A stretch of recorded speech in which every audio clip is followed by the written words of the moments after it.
नमस्कार, मी माधुरी माझ्या यूट्यूब चॅनलमध्ये तुमचे सगळ्यांचे स्वागत आहे। मी माझ्या बागेमध्ये कोणती खते वापरते आणि त्या खतांचा किती छान फायदा झालेला आहे, म्हणून आज मी तुमच्यासाठी व्हिडिओ घेऊन आलेली आहे। म्हणून व्हिडिओ स्किप न करता पूर्ण बघा। जर तुमच्या बागेमध्ये भाज्या, फुले, फळे लावले असतील आणि त्यांना भाज्या येत नसतील किंवा फळे येत नसतील, फुले येत नसतील तर मी वापरलेली खते एकदा तुम्ही वापरून बघा आणि तुम्ही दिलेली पण असतील खते पण कशी वापरायची, कधी द्यायची हे तुम्हाला माहिती नसेल तर मी आज ते पूर्ण सांगणार आहे, म्हणून व्हिडिओ स्किप न करता पूर्ण बघा। इथे बघा, सुरुवातीला आपण माझ्या भाज्यांचा रिझल्ट बघूया आणि नंतर मग मी तुम्हाला ती खते दाखवणार आहे आणि कशी द्यायची ते सुद्धा मी सांगणार आहे।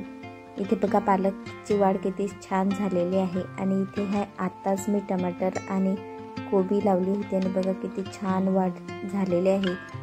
आणि खतासोबतच आपल्याला उन्हाची सुद्धा गरज असते, म्हणून 2-3 तासाचे ऊन भेटेल अशा ठिकाणी झाडं ठेवायची जेणेकरून मस्त आपल्याला भाजी, फळे, फुले सगळंच खाण्यासाठी मिळेल। इथे बघा, मिरची सुद्धा आत्ताच लावली होती आणि बघा किती छान अशी वाढ झालेली आहे आणि मिरच्या सुद्धा लागायला सुरुवात झालेली आहे। बघा किती मिरच्या लागलेल्या आहेत। पहिलं खत हे आपलं शेणखत आहे आणि झाडाच्या भोवती असं टाकून द्यायचं आणि व्यवस्थित मातीमध्ये मिक्स करून नंतर पाणी द्यायचे आणि हे काम आपल्याला सकाळी किंवा संध्याकाळीच करायचे आहे। मी माझ्या झाडांना जेव्हा शेणखत आणि गांडूळ खत याचा वापर करते तेव्हा माझी झाडं खूप छान हिरवीगार होतात, म्हणून तुम्ही सुद्धा नक्की देऊन बघा, खूप छान झाडांची वाढ होते।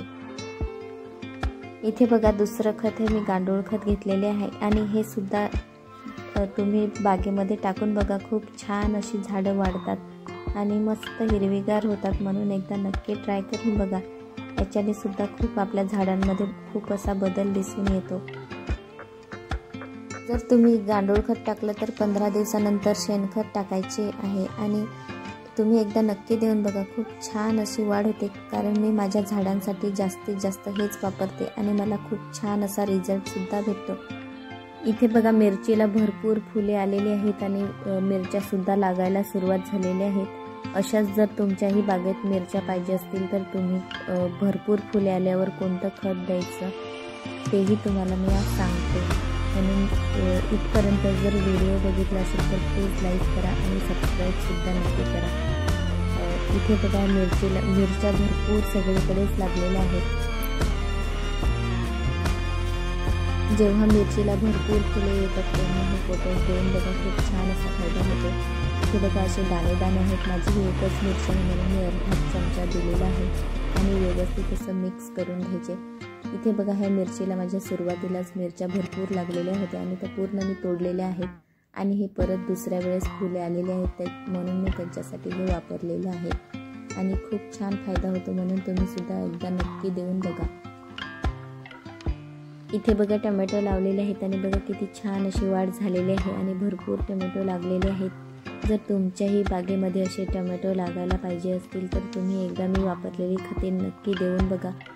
इथे बघा, मी तुम्हाला भाज्यांचा रिझल्टही दाखवलेला आहेत आणि खतेही दाखवलेले आहेत, म्हणून तुम्ही सुद्धा नक्की ट्राय करून बघा, कारण मी भरपूर माझ्या टेरेस गार्डनमधून भाज्यांची हार्वेस्टिंग केलेली आहे आणि बरेचसे व्हिडिओ मी माझ्या यूट्यूब चॅनलवर अपलोड केलेले आहेत। बघितले नसतील तर नक्की बघा आणि खूप अशी नाजूक झाडं जरी असली ना तरी हे खतं टाकल्यानंतर खूप छान अशी झाडांची वाढ होते, म्हणून नक्की ट्राय करून बघा।